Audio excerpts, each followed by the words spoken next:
Welcome to the InnoGuide podcast, where we share the works of authors and mentors to guide innovation. I'm your host, Bob Boudelier.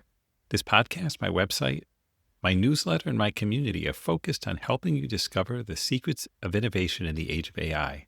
Since I don't rely on paid ads, I want to thank our customers who bring me onto their programs on a fractional basis for 10 to 12 weeks as a technical product accelerator, working alongside their teams to help them develop products smarter and faster without adding risk, while bringing human-centered AI skills into their organization. You can learn more at www.innoguide.net. In this episode number 90, we'll be sharing part 2 of Range, Why Generalists Triumph in a Specialized World by David Epstein. I'm excited about this book because with the advent of AI tools, we have the power to go very deep in most any topic. What David shows us is that generalists wielding these tools have incredible power, and specialists without these tools, specifically without having a generalist looking over their shoulder, are at a disadvantage with respect to addressing system-level challenges when building products or considering solutions for many different types of challenges. So without further ado, let's get started.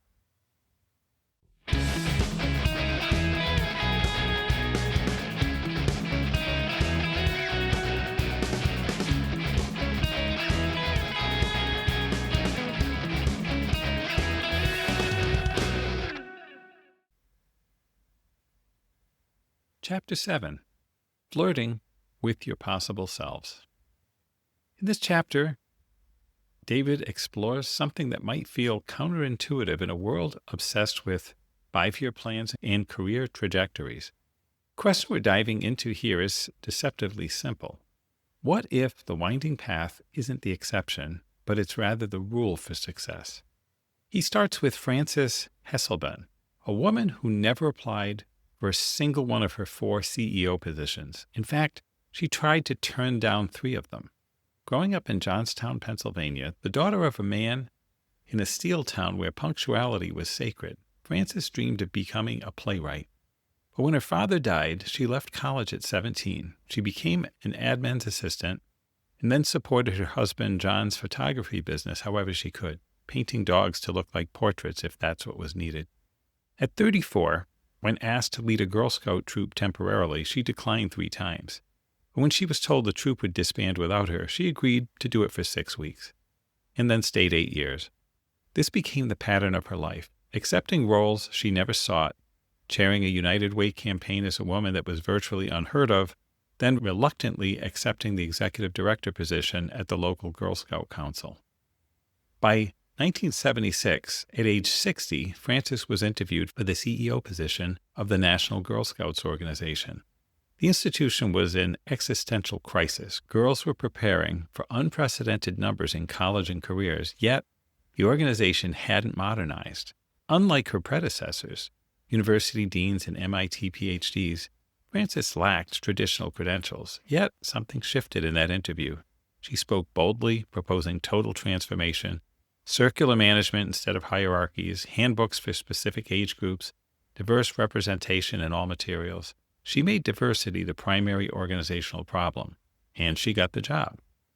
Under her 13-year leadership, minority membership tripled, the organization added 250,000 members and over 130,000 volunteers, and the cookie business grew to $300 million annually. Here's what makes Frances' story so powerful, though. Researchers Todd Rose and Ogi Ogus studied extraordinarily successful people across diverse fields and discovered something unexpected. Virtually everyone had followed winding, unconventional career trajectories. Yet 45 of their 50 subjects felt embarrassed about their meandering paths, convinced they were the anomaly. They'd internalized a belief we all share, that locking into a goal early and executing ruthlessly is the rational, safe approach. The research tells a different story. What Rose and Ogus called dark horses, extraordinarily successful people that don't follow conventional paths. Instead, they practice match quality, consistently asking themselves, what's the best fit right now? Not where will I be in 10 years, but what's the best move for me today? The key insight is this. They practice short-term planning, not long-term planning. Think about Phil Knight, Nike's co-founder. He wanted to be a professional athlete, failed, then simply looked for ways to stay involved with sports. He wasn't executing a master plan. He was constantly adjusting based on what he was learning. Charles Darwin intended to be a doctor, but medical lecture bored him intolerably. He nearly fainted during surgery until a botany professor recommended him for the HMS Beagle. Michael Crichton chose medicine because few writers earn a living, only to become disenchanted and switch to writing. His medical knowledge eventually created Jurassic Park and ER. Here's the uncomfortable truth, though. We're fundamentally works in progress when we're making huge specialization decisions. Psychologist Dan Gilbert studied 19,000 adults and discovered the end of history illusion. We recognize we've changed dramatically, but we believe we'll remain largely the same going forward. Yet, personality assessments aggregating 92 studies show adults become more agreeable, conscientious, and emotionally stable with age. We're making career commitments for someone who doesn't yet exist. Organizational psychologist Hermina Ibarra tracked professionals through mid-career switches and reached a crucial conclusion. We learn who we are only by living, not through introspection alone. We discover our possible selves through action. As she puts it, first act and then think. We sample activities, jobs, and contexts. We reflect, we adjust, we repeat. This directly opposes what the career quiz industry promises, that introspection alone reveals your perfect match. Frances Hesselbein didn't know she'd transform Girl Scouts. She simply said yes to what was in front of her, stayed curious, and adjusted. Paul Graham, Y Combinator's co-founder, argues that most work didn't exist when today's high school students were born. Fixed plans invite premature optimization. Instead, we should work forward from promising situations, maximizing future possibilities. Consider Sebastian Junger, an arborist, when a chainsaw accident inspired him to write about dangerous jobs, leading to The Perfect Storm. Haruki Murakami was running a jazz bar when baseball ignited his revelation to write novels. Patrick Rothfuss spent 9 years changing majors before writing The Name of the Wind. Hillary Jordan worked 15 years in advertising before writing Mudbound, which Netflix adapted for 4 Oscar nominations. Self-taught artists reveal something striking. Most didn't seriously pursue their craft until retirement, starting by experimenting with things they enjoyed while holding down other jobs. Take Lonnie Holley, a sculptor from Alabama, who began carving gravestones in 1979 after a family tragedy using discarded sandstone from a foundry. I didn't even know what art was, he later said, but it felt good, and it became his life's calling. Or Howard Finster, a minister who at 59 noticed a face in white paint on his thumb while repairing a bicycle in 1976. That moment unlocked tens of thousands of artworks that eventually landed him on Johnny Carson and album covers for REM and Talking Heads. At Paradise Garden, his property's entrance displays a self-portrait with words capturing this chapter's essence. Person doesn't know what he can do until he tries. Trying things is the answer to find your talent. Your path probably won't look like you planned, and that's exactly as it should be. The question isn't whether you'll stick to your plan, it's whether you'll give yourself permission to try, to flirt with your possible selves, to act, to learn, and to adjust. Because becoming who you're meant to be isn't about locking in early. It's about staying curious about who you might become. 8. The Outsider Advantage. In this chapter, Epstein shares something that fundamentally changed how he thinks about innovation, expertise, and the future of problem solving. It's a discovery that emerged from his own graduate school experiences and ultimately transformed the way organizations approach their most intractable challenges. Here are his thoughts on this. Let me take you back to the 1970s, to my organic chemistry days when I was hyper-specialized. My PhD was in organic chemistry. And if there was no carbon involved, technically I wasn't qualified to think about it. But something curious kept happening in those chemistry classes. The cleverest molecular solutions never came from what we were formally taught. The best answers always seemed to draw from some unexpected outside knowledge. I remember one elegant 4-step synthesis I developed that relied on cream of tartar, a baking ingredient I knew from childhood. Most chemists wouldn't even recognize it as anything but a kitchen staple. That's when it hit me. Problems get solved through serendipitous outside thinking that actually beats pure expertise.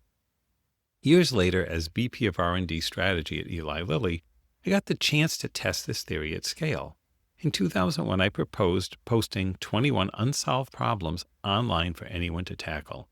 These were confidential problems that had stumped our world-class chemists. Even McKinsey was skeptical about inviting strangers to help. But by fall, answers started rolling in. A lawyer solved a molecular synthesis problem by spotting parallels our specialists had missed. His patent knowledge exposed him to tear gas chemistry, which revealed connections our focus team couldn't see. Outside knowledge wasn't just helpful, it was genuinely the key. This validated what I call outside-in thinking, and it led directly to Incentive, a platform where seekers post challenges and solvers from any field tackle them for money. Here's what we discovered. 1/3 of problems that had stumped specialists got completely solved. Secret? Frame challenges to attract diverse solvers, scientists, attorneys, dentists, mechanics. The broader the appeal, the higher the success rate. History confirms this pattern beautifully. Napoleon offered a prize for food preservation, a challenge that stumped chemists for a century, including Robert Boyle himself. It took Nicholas Appert, a confectioner and jack of all trades, with experience in pantries, breweries, and kitchens to invent canning. His wide-ranging culinary background gave him advantages that focused scientists didn't have. He preserved a whole sheep just to prove it worked. Some critics assumed such breakthroughs were artifacts of the past, incompatible with modern hyperspecialization, but they were wrong. When NASA worked on predicting solar particle storms for 30 years without success, a retired Sprint engineer named Bruce Craigan solved it using radio telescope waves, a completely different methodology. The specialists had gotten mired in the details, but Craigan saw a straightforward solution from outside the system. And here's the counterintuitive part.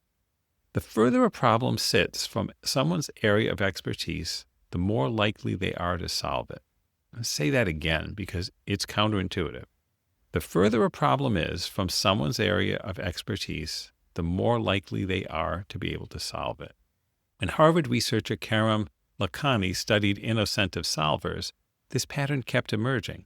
Organizations naturally gravitate toward what I call local search, relying on specialists in familiar knowledge domains using proven methods. But when those approaches fail, they're just stuck. For truly intractable problems, domain-based solutions rarely perform. This principle has spawned competitors like Kaggle, which crowdsources machine learning challenges. Shubin Dai, a top Kaggle solver from China, won $30,000 using satellite imagery to distinguish human-caused from natural forest losses in the Amazon. Worked completely outside his day job in banking. When asked about domain expertise, he was blunt. You can't win competitions using just well-known methods. You need creative solutions. As machine learning researcher Pedro Domingos put it, knowledge is a double-edged sword. It allows you to do some things, but it also makes you blind to other things. Don Swanson, a physicist turned librarian at the University of Chicago, predicted this decades ago. Worried that accelerating specialization would fragment knowledge into invisible subspecialties, he realized discoveries could emerge by connecting information across disciplines that never cited each other. He called this undiscovered public knowledge. By cross-referencing literature databases, he uncovered 11 neglected connections between magnesium deficiency and migraine research, information already public, just never linked together. By 2012, major neurology organizations confirmed magnesium's effectiveness for migraine prevention. The deeper lesson, though, is profound. Sometimes the home field becomes so constrained that only a curious outsider can see what specialists cannot. Knowledge, experience, and deep focus all have tremendous value, but they also create blind spots. The real breakthroughs come when someone far from the problem's surface reframes it entirely, when they bring a completely different toolkit, a different way of asking questions, and a different way of seeing to the problem. In our increasingly hyper-specialized world, this outsider advantage isn't diminishing, but it's accelerating. As online platforms make it easier to engage diverse solvers, innovation increasingly happens outside traditional company boundaries. The organizations that thrive will be those that actively seek perspectives from outside their domains and that welcome the uncomfortable challenge of rethinking their most stubborn problems. The future belongs not to the narrowest specialists, but to those willing to learn from the outsider. 9. Lateral thinking with withered technology. In this segment, we're exploring one of the most counterintuitive principles of innovation. Sometimes your greatest limitations become your greatest strengths. Let's start with a remarkable story. In the 1960s in Japan, Nintendo was dying. They were a gaming card manufacturer, and the company was facing obsolescence as gambling shifted to pachinko and entertainment dollars went elsewhere. The desperate young president tried a whole bunch of things. Instant rice, love hotels, both spectacular failures. They were hemorrhaging money, and he couldn't even recruit talented university graduates to a small Kyoto operation. Everyone wanted Tokyo's big companies. Enter Gunpei Yokoi, a local electronics graduate who couldn't get a job elsewhere. He was hired to maintain card-making machines, a role with so little work that he spent most of his time tinkering. But this wasn't laziness, it was just his nature. He'd already modified his car stereo and he was endlessly experimenting. One day, he created an extensible arm with a gripper from wood scraps. When the company president caught him goofing around, he didn't scold him. Instead, he ordered Yokoi to turn it into a game. The Ultra Hand sold 1.2 million units and launched Nintendo's toy division. But failure shaped everything that followed. This is a great story. Failure shaped everything that followed. A product called Drive Game required electricity and complex mechanics. It was so expensive and fragile that it flopped completely. But this debacle crystallized Yokoi's philosophy: lateral thinking with withered technology. He understood he couldn't compete against electronic giants racing toward cutting-edge innovation. So instead, he'd think broadly about old technology, cheap, well-understood, reliably available tools deployed in completely unexpected ways. He connected a transistor to a galvanometer and created the love tester, letting couples hold conductive handles while a gauge humorously measured their love through conductance. It became a sensation among teenagers and adults alike. Remember the mood ring? He stripped radio-controlled cars down to a single-channel, left-turn-only models, making them a tenth of the price. But his stroke of genius came in 1977 when he spotted a man playing with a calculator during a bullet train commute. Yokoi had a vision, a game small enough for adults to play discreetly at work. He pitched this idea while chauffeuring Nintendo president to a Sharp executive meeting. Sharp, saturated in calculator wars and desperate to repurpose LCD screens, became intrigued. There was a technical problem: Newton's rings. Visual distortion from the LCD touching the backing plate. Yokoi's solution came straight from Nintendo's card printing heritage. He embossed the screen with hundreds of dots, using modified card machines, creating the necessary separation to prevent the Newton ring effect. Game & Watch, launched in 1980, instead of the modest 100,000 unit projection, 600,000 units sold in year one. The Donkey Kong version alone reached 8 million units. This is the power of constraint breeding creativity. Now, here's what made Yokoi truly remarkable. He wasn't a technical specialist. He openly admitted to only having vague knowledge of everything. This should have been a liability, but instead he partnered with specialists like Satoru Okada, who handled the electrical engineering, while Yokoi focused on design and user experience. He deliberately cultivated this approach across Nintendo, asking everyone to imagine alternate uses for old technology.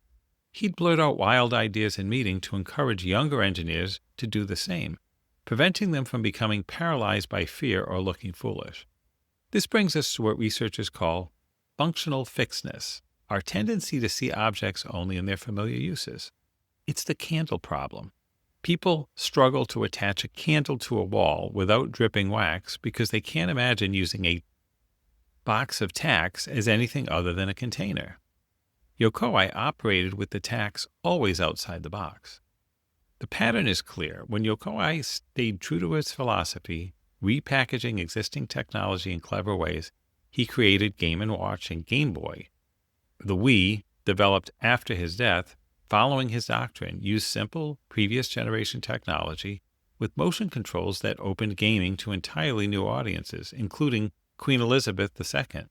But when he abandoned these principles for the Virtual Boy with experimental technology, it flopped spectacularly. Physicist Freeman Dyson offers the perfect metaphor. We need both frogs, specialists in the mud, seeing details deeply, and birds, visionary generalists surveying broad landscapes.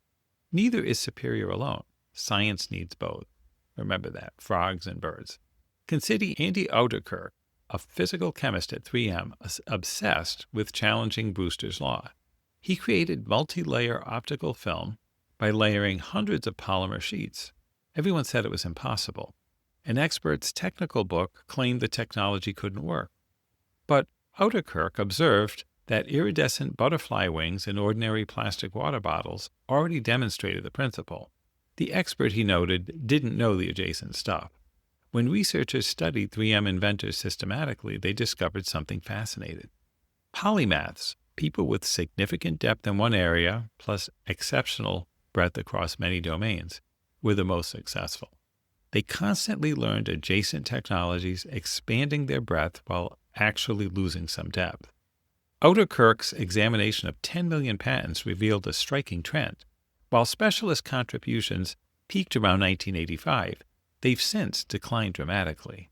Why? Because widespread information availability has reduced the need for hyper-specialists. Now the real innovation comes from polymaths and connectors who integrate knowledge across fields. Research by Spanish professors analyzing 15 years of tech patents revealed that in low uncertainty domains, specialist teams excel. But in high uncertainty environments, where questions themselves aren't obvious, teams with members having broad technical experience outperform the pure specialists. This pattern extends everywhere. Comic book creators with experience in 4 or more genres outperformed teams with equivalent collective experience. Consider J. Shree Seth, who became 3M's corporate scientist precisely because she switched labs and research areas, ignoring advice to stick with familiar territory. She's never formally studied material science, yet holds over 50 patents in diverse areas. She describes herself as T-shaped, broad access across the top, with depth in specific areas. Even Charles Darwin exemplifies this principle.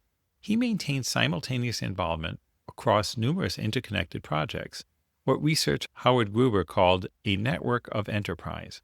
Darwin cultivated approximately 231 scientific pen pals organized around 13 broad themes. He was fundamentally a lateral thinking integrator, and his greatest works represent interpretive compilations of facts gathered by others. Griffin's research identified what he called pie-shaped people, serial innovators who dive across multiple specialties. Fascinatingly, these individuals would frequently be screened out by standard hiring practices at mature companies. Their breadth doesn't fit neatly into defined specialized roles. And here's the critical insight, though. Breadth proves invaluable when facing uncertain environments and wicked problems, while narrow specialization delivers efficiency for kind problems. The danger emerges when we assume hyper-specialists can somehow solve complex, wicked problems alone. Your greatest strength might be your refusal to stay in the lane everyone else assigned to you. 10. Fooled by expertise. Here we're going to explore something that sounds counterintuitive once again, how expertise can actually make us worse at understanding the world. And we'll discover what separates true expert thinking from the kind that confidently leads us astray. Let's start with a cautionary tale. In 1968, a biologist named Paul Ehrlich published a best-selling book called The Population Bomb. Drawing on his expertise as a butterfly specialist, Ehrlich applied biological principles about animal population explosions to humanity itself. The result was apocalyptic. He predicted that hundreds of millions of people would starve within a decade. He painted nightmarish scenarios, nuclear wars between starving nations, planetary famine, forced sterilization programs, even human extinction. His most cheerful prediction only forecast 500 million deaths by starvation. Enter economist Julian Simon, who rejected this doom and gloom worldview entirely. Simon pointed to the Green Revolution and the technological advances in agriculture arguing that human innovation would solve these problems. These two men were so confident in their opposing views that they made a bet. Ehrlich would choose 5 metals he expected to become expensive as resources depleted. If prices fell over 10 years, Ehrlich would pay Simon the difference. If prices rose, Simon would pay Ehrlich. In October 1990, Simon received a check for $576.07. Every single metal's price had declined. Simon had won, and he used this victory to claim vindication for his faith in human ingenuity. But here's where it gets interesting. When economists later examined metal prices across every 10-year window from 1900 to 2008, they found that Ehrlich would have actually won the same bet 62% of the time. If prices fluctuated with macroeconomic cycles, not population effects, the prices fluctuated with macroeconomic cycles, not population effects. During their bet, a recession simply lowered prices. They might as well have flipped a coin. So who was right? Well, that's the fascinating part. Ehrlich was actually correct about the environmental degradation. Air and water quality genuinely needed improvement, but he was wrong about population apocalypse.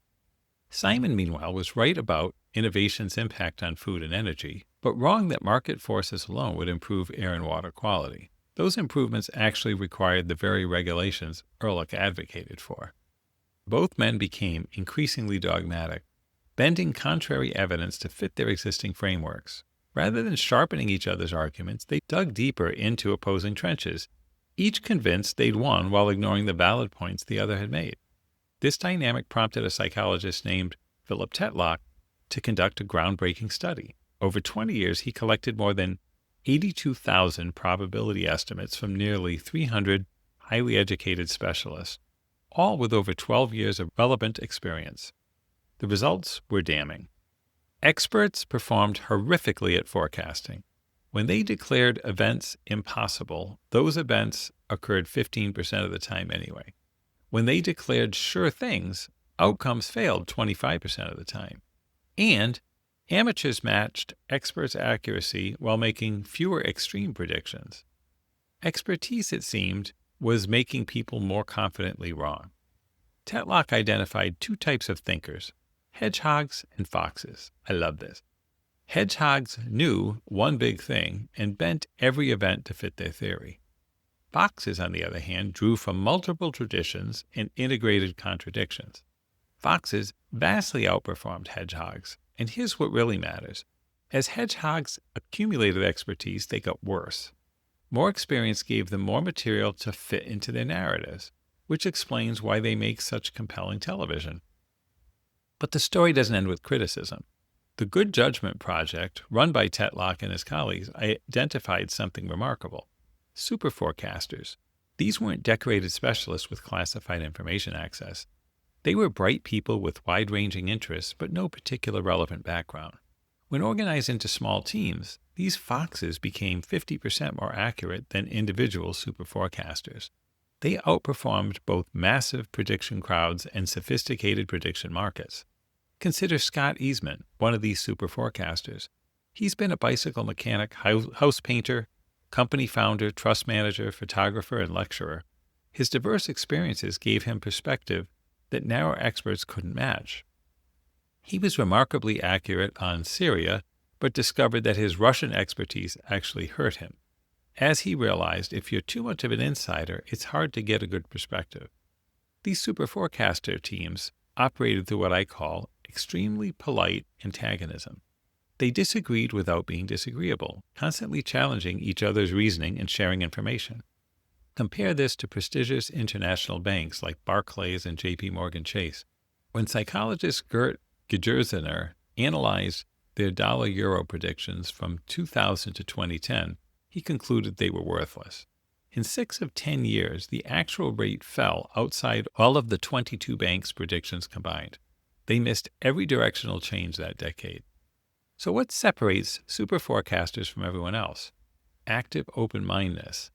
They view their ideas as hypotheses needing testing, not truth needing defense. Most people search for confirming evidence, but super forecasters deliberately hunt for information that might prove them wrong. They don't ask what supports my view, but what perspectives am I missing? This requires specific habits of mind.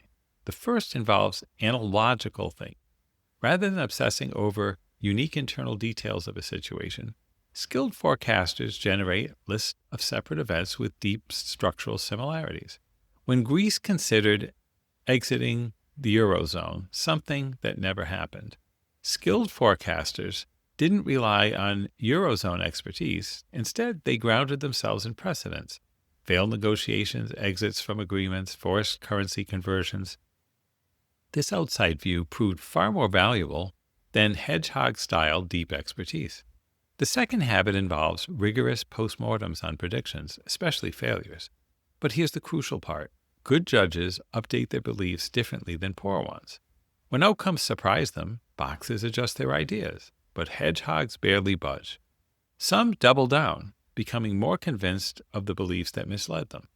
That's the difference between expertise that blinds and expertise that illuminates. True expert thinking requires embracing the logic of losses as seriously as that of wins.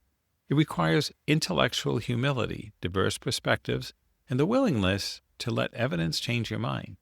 Expertise isn't the problem. Certainty is. 11. Learning to drop your familiar tools.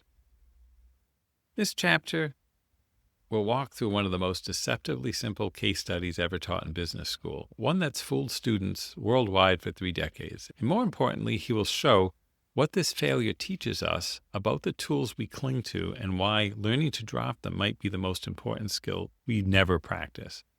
Imagine you're sitting in a Harvard Business School classroom. You're about to debate the Carter racing case. A fictional racing team has 1 hour to decide whether to compete in a high-stakes race. Financial incentives are overwhelming. Potential $2 million sponsorship against an $80,000 loss if they withdraw. But there's a problem. Their engine has failed in 7 of 24 previous races, always with broken head gaskets, and nobody knows why. As the students debate, they pull out their familiar tools. Jake calculates probability and expected value. May runs the numbers and discovers the team only needs a 26% chance of success to justify racing. And they perform better than historically. Even the new engine prep procedure from recent races seems to support racing. Then there's Dimitri. He's the outlier. He suspects something systematic is wrong. He notices mechanic Pat's observation about temperature. And though he sees no obvious linear relationship in the data, he wonders, what if there's an optimal engine range? What if 40 degrees, the coldest race day ever, is dangerous territory? The group dismisses him. Jake argues that Pat, despite being an excellent mechanic, isn't trained in root cause analysis. The students vote 4-3 to race, trusting their familiar analytics frameworks. But here's where it gets interesting. The professor reveals that this case is based on NASA's Challenger launch decision. The temperature data the students saw was incomplete. When the full data set is plotted, both failures and successes, a logistic regression shows that a 99.4% probability of O-ring failure at 40 degrees. Every race below 65 degrees had failed. The students had fallen into the exact same trap as NASA engineers on that January 1986 conference call. Nobody asked for the missing data. Nobody questioned whether they possessed what they needed to decide. They used the data presented and trusted their quantitative reasoning. So here's the critical twist here. The lesson everyone thought they learned was wrong. This wasn't a failure of quantitative analysis. It was a failure to recognize when quantitative tools are the wrong tool entirely. Let's go back to the actual Challenger disaster. Roger Boyce-Jolly inspected the O-ring joints after 2 problematic flights. The 53-degree flight showed massive jet black soot, way worse than the 75-degree flight, thin gray streak. He was convinced cold temperatures caused the problem, but he couldn't quantify it. And he said, I had no data to quantify it, but I did say I knew it was away from goodness. NASA's quantitative culture, which made them brilliant, became their blind spot. When Boyce-Jolly and his team recommended a 53-degree temperature limit, NASA manager Larry Mully found it absurd. Tradition, not technology. Without numbers, Mully felt he would have felt naked defending that position. the engineer's photographs and qualitative assessments simply didn't meet NASA standards. Within a half hour, Thiokol reversed their no-launch recommendation. This brings me to something psychologist Carl Week discovered studying woodland firefighters. Elite firefighters have died holding their tools while running from advancing flames. 13 at Man Gulch in 1949, 14 at Storm King in 1994. These weren't incompetent people, but they refused to drop their tools because tools weren't just equipment. They defined who they were as firefighters. Dropping them created an existential crisis. At NASA, the familiar tool was quantitative data. Accepting Bosch-Jolly's qualitative argument felt like being told to stop being an engineer. Their culture, grounded in "we followed every procedure," operated by the book. But Challenger required improvisation when information didn't fit the established framework. The real insight here concerns organizational culture itself. Research on 334 higher education institutions found that cultural congruence, perfectly aligned values, had zero impact on success. The most effective organizations actually had range. They were paradoxical, demanding and nurturing, orderly and entrepreneurial all at once.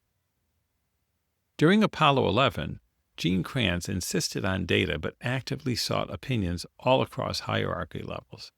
Werner von Braun's Monday Notes, where engineers submitted weekly pages with von Braun's handwritten feedback, created rigorous yet informal dissent.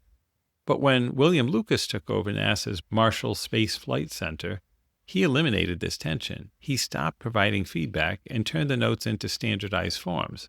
The quality collapsed immediately.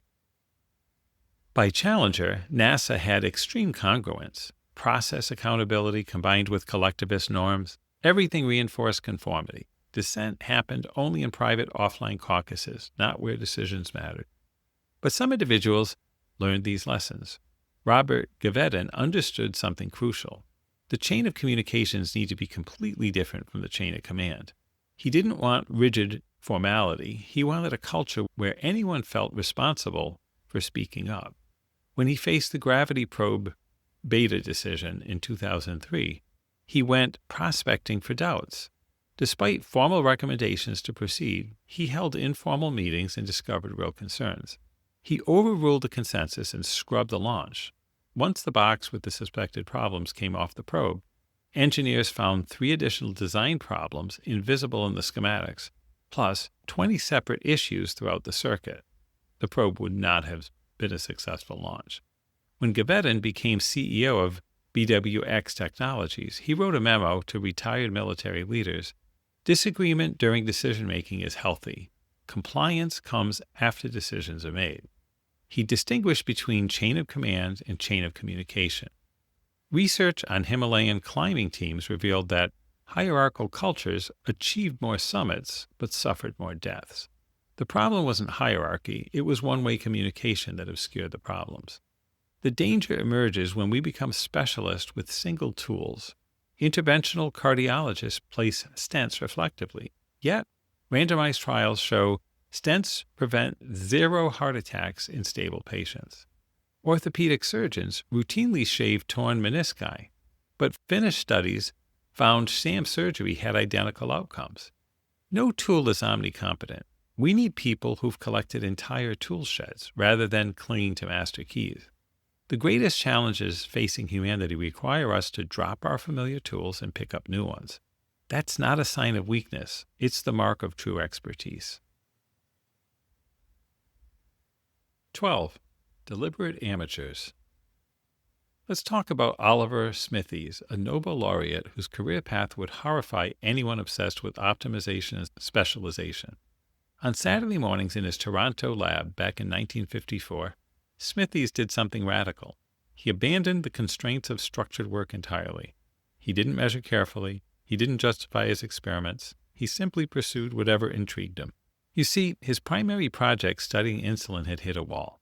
The molecules kept sticking to the paper he used in his electrophoresis work, and while starch grains offered a potential solution, analyzing them would have been impossibly tedious. But then something remarkable happened.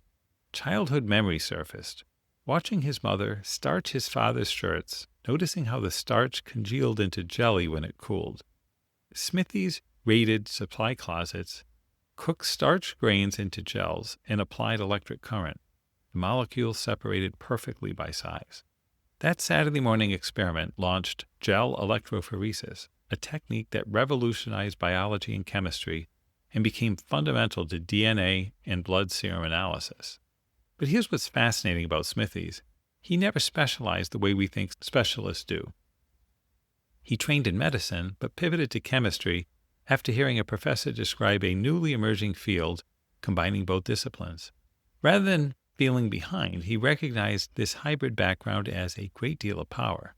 In his 50s, he took a sabbatical to learn DNA work, 2 floors away from his current lab. He never found his insulin precursor, but he eventually won the Nobel Prize in 2007 as a geneticist for gene modification work.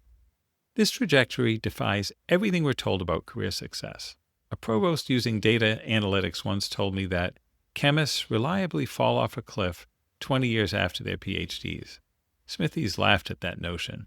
His most important paper came at 60, and research on 10,000 scientists shows there's actually no standard relationship between experience and contribution. Breakthrough papers emerge at any career stage, not according to some predictable arc. I call people like Smithies deliberate amateurs, not because they're incompetent, but because they approach their work with childlike curiosity and refuse to specialize too narrowly, even when they appear to be hyper-specialists on the surface. This principle shapes what I want to explore with you now. The crisis in science education runs deeper than most realize, and I learned this from someone who decided to do something about it. Arturo Casadevall left a comfortable position at Albert Einstein College of Medicine for Johns Hopkins specifically to reimagine graduate education. With his colleague Gundula Bosch, he created the R3 initiative, Rigor, Responsibility, Reproducibility, which deliberately moves against the specialization tide. Rather than packing curricula with increasingly arcane details students forget within weeks, Casadevall's program starts with interdisciplinary foundations: philosophy, history, logic, ethics, statistics, and communication. They teach courses like How Do We Know What Is True and Anatomy of Scientific Error, courses that teach reasoning itself, not just facts. The problem becomes starkly apparent in simple diagnostic test questions. When Harvard and Boston University physicians and medical students were asked to calculate the actual probability that a positive test result indicates disease, given a disease prevalence of 1 in 1,000 and a 5% false positive rate, only a quarter answered correctly. The answer is about 2%. By the way, most answered 95%. These were professionals who used such tests constantly, and they weren't thinking clearly about basic reasoning. Casadevall describes the current system as maintaining parallel trenches, hyper-specialists tunneling deeper into their narrow domains, one cell type, one microorganism, creating intellectual islands. Understanding something as fundamental as the body's response to a paper cut gets hampered because immunologists and hematologists never communicate across their trenches. Financial crisis offers a cautionary parallel. Specialized regulators for insurance, banking, and securities all missed systemic risk because nobody examined what happened at the intersections. But here's what research actually shows. The opposite approach works. Northwestern and Stanford researchers analyzing creative networks found a universal pattern. Successful teams and ecosystems feature porous boundaries where people cross disciplines and collaborate with newcomers. Broadway's most fertile decades weren't dominated by famous names, but by vibrant mixing of collaborators. Now, Casadevall makes compelling historical argument against those who believe narrow specialization will solve humanity's greatest challenges. Before HIV emerged in 1981, society invested in studying retroviruses purely out of curiosity, work with no immediate commercial application. Yet when HIV was identified as a retrovirus in 1984, researchers already possessed crucial knowledge about protease inhibition that enabled effective therapies by the mid-90s. Those breakthroughs happened precisely because society had funded useless, curiosity-driven research years earlier. I've watched this principle get dismissed firsthand. During Senate funding hearings in 2006, I observed a senator dismiss research proposals in biology, geology, economics, and archaeology as distractions from technical innovation. She seemed convinced that foundational curiosity-driven work, from Pasteur's chicken experiments to Einstein's gravity theories, wasn't how breakthroughs actually happen. But she was wrong. Vannevar Bush understood this better back in 1945 when he argued that scientific progress on a broad front results from the free play of intellects working on subjects of their own choice. That philosophy led to the National Science Foundation and funded 3 generations of breakthrough discoveries. Yet today, Nobel Prize winners increasingly report that the discoveries couldn't happen under current conditions. One laureate warned that scientists now face pressure to demonstrate immediate applications before conducting research, essentially requiring them to predict discoveries before investigating. The solution isn't abandoning efficiency, but cultivating inefficiency alongside it. Casadevall emphasizes that boundary pushing has to be inefficient. Engineer Bill Gore understood this when he built Dabble Time into his company's culture, recognizing that creative breakthroughs flourish when disciplinary boundaries dissolve. The deliberate amateur, whether it's Smithy's raiding supply closets on Saturday mornings or Casadevall reading Anna Karenina to inform his scientific thinking, understands something fundamental. Our greatest breakthroughs come from not drilling deeper into narrow channels, but from the freedom to wander, to wonder, and to let disparate ideas collide. Conclusion. Epstein says, "When I first started sharing research showing that elite athletes rarely specialize early, I got 2 very predictable reactions from parents. Some said that can't be true. Others said, just give me 1 sentence of advice." And here's the thing, I couldn't give them 1 sentence because the messy reality of breadth, experimentation, and self-discovery doesn't fit neatly into a soundbite. And that search for simplicity is actually why I ended up writing this entire book. I'll be honest about what I've learned. The popular Tiger Path narrative is seductive because it's tidy. It promises efficiency, but innovation and excellence don't actually work that way. They're messy. Creativity researcher Dean Keith Simonton showed us that prolific creators produced tons of failures alongside their breakthroughs. Edison had over 1,000 patents, most of them worthless. Shakespeare wrote some genuine duds between his masterpieces. That's the reality of experimentation. You strike out constantly, but occasionally you hit what Michael Simmons calls a 1,000-run success. Here's what surprised me the most, though. When you look at domains we most associate with early specialization, athletics and music, the data tells a different story. Elite athletes typically have broad early experiences. Sviatoslav Richter didn't start formal piano lessons until he was 22. Steve Nash didn't pick up basketball till 13. A professional violinist I recently spoke with started at 18, despite being told she was too old. So let me give you that 1 sentence anyway.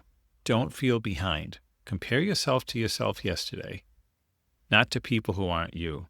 Start planning experiments. Approach the journey the way Michelangelo approached marble, willing to learn, adjust, and even abandon previous goals entirely.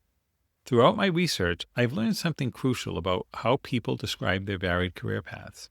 When they frame their experiences as journeys rather than scattered detours, they're describing something genuinely powerful. LinkedIn research confirms this. One of the strongest predictors of executive success is working across multiple job functions. Their principal economist was direct about it. If you want to become an executive, work across as many job functions as possible. UC Davis researchers found the same thing. People with diverse career histories develop novel strategies and problem solve better. Yet many people downplay their broad backgrounds, worry that their resumes won't measure up.